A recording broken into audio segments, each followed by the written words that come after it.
了，继续要来讲这个南部进前有肉臊饭大车拼，即摆这个客家小炒、客家小炒嘛来推出着争霸赛。客家委员会来举办第一届的争霸赛，号召着全国的餐厅拢来拼输赢。争竞日期到12月7日，今仔日举办记者会，佮邀请到艺人曾国成来斗宣传。 曾国成要做料理，客委会主委伫边仔甲做助理，要做就是客家的代表料理客家小炒。客委会推出第一届客家小炒争霸赛，要就全国的餐厅做伙来比赛，看什么人较厉害。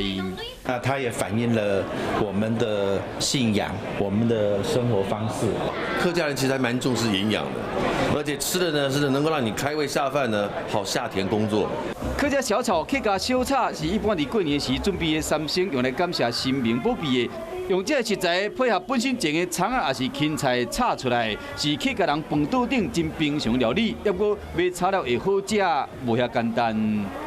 够油够香，可是不要减它的香气。那它的油分呢，是取自于3层肉的油分。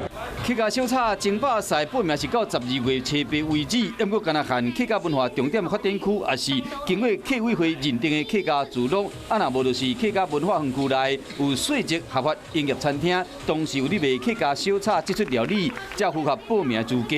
总奖金有69万，将伫北中南东进行初赛。 伫台北恢复园区会举办复赛，希望讲会使找出台湾客家小炒上高的总铺赛。